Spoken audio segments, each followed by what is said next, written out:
It's the 11th of February. Statistically speaking, it probably isn't where, or rather when, you are. There are far more days that aren't the 11th of February than are. But odds are it is your unbirthday. So many happy returns. Now, on this day in history, February 11th, 1985, Nelson Mandela died in prison after 22 years of incarceration. Hey, now that's not right. Now, if you've ever heard of the Mandela Effect, you'll probably recognize this. The Mandela Effect describes a curious phenomena in which large groups of people share a misremembered fact, an utterly erroneous but fervently held recollection. In this case, a staggering number of people genuinely believe Nelson Mandela died in prison in the 1980s. But let's be clear, he didn't. He was released in 1990, went on to become South Africa's first black president, and lived until 2013. For those of us who actually followed his journey and had the t-shirt, the existence of this false history is as perplexing as it is fascinating. I'd encountered the Mandela Effect long before I knew its name.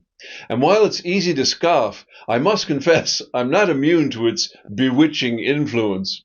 A widely accepted definition, in this case sourced from the ever-reliable font of crowdsourced wisdom, Wikipedia, yeah, I know, it describes the Mandela Effect as a collective false memory. The operative word here is collective. It's not merely a matter of one person misremembering a fact, but rather a shared delusion, a mass hallucination of history. Most examples come from popular culture, particularly of the American variety. We've all at some point been rudely awakened to the reality that Darth Vader never actually uttered, "Luke, I am your father." The line is simply, "No, I am your father." Likewise, Captain Kirk never once said, "Beam me up, Scotty." Yet these phrases endure as deeply ingrained as our knowledge of nursery rhymes and childhood fables. How about the Monopoly Man? Picture him: top hat, cane, waistcoat, white handlebar mustache. Does he have a monocle? If you think he does, congratulations, you too have fallen prey to the Mandela Effect. He does not. And how about that famous painting of Henry VIII clutching a turkey leg? It never existed, and yet many of us could swear we've seen it. Perhaps not an official portrait, but surely somewhere. A pastiche, a cartoon, a parody maybe. And therein lies the rub. Our memories, once tangled, are difficult to unsnarl. The Mandela Effect seems to be a lot of suggestion at work. When I ask you if the Monopoly Man has a monocle, it's difficult to picture him without it. When an eyewitness is asked, what shade of blue gloves was the assailant wearing? It's difficult to picture him without gloves at all. We'll immediately conjure up some shade of blue that fits, whether he was actually wearing gloves or not. In cases like this, it's all fun and games until somebody loses a monocle. It's not at all surprising when you think about it. In the pre-internet days, we had things called urban myths. Back then, they were much harder to disprove. There was no Google at our fingertips, no instant debunking. They simply spread from person to person, unquestioned. It happened to my cousin's friend's uncle. And that was proof enough. They're not so much lies as they are convenient and oft-repeated fictions. Alternative facts, if you will. Stories we tell one another, sometimes in jest, sometimes in earnest, and because they feel true, they persist. The sensible answer is that our brains are simply unreliable narrators, filling in gaps, muddling recollections, and swapping truth for the more narratively satisfying alternative.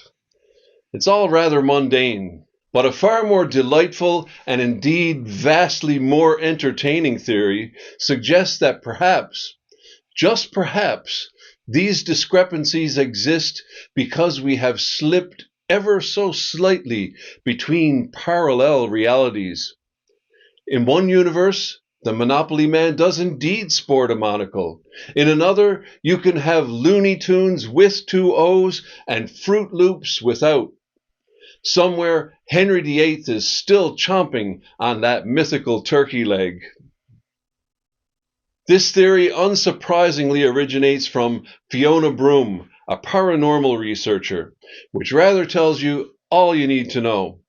There are countless scientific explanations for why so many of us misremember the same things. But honestly, the parallel universe idea is just so much more fun. Look, I enjoy a good conspiracy theory as much as the next person. The other day I heard a rather prominent individual, whose name I shall refrain from mentioning, if only to spare us both from the headache, claim that dinosaurs never existed. Not just that, they were, in her esteemed opinion, fake and gay. This, my dear friends, is the world we live in. The truth is, fact-checking and debunking nonsense is utterly exhausting. In an ideal world, I'd tell you to rigorously research everything, cross-reference your sources, and verify your sources' sources. But let's be honest, who has the time? And does it really matter whether Pikachu had a black tip on his tail, or whether Sinbad starred in a genie movie called Shazam? Cats were not left here by aliens. The pyramids were not constructed by extraterrestrials. Stanley Kubrick did not fake the moon landing. And dinosaurs are not fake and gay.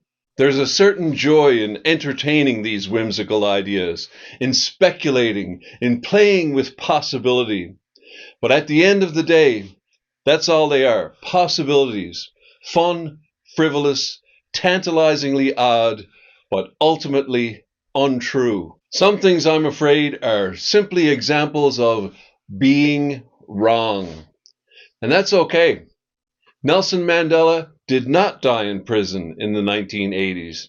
And while I can't prove that he didn't in some other dimension, I can assure you that in this one, he walked free on this day in history, February 11th, 1990.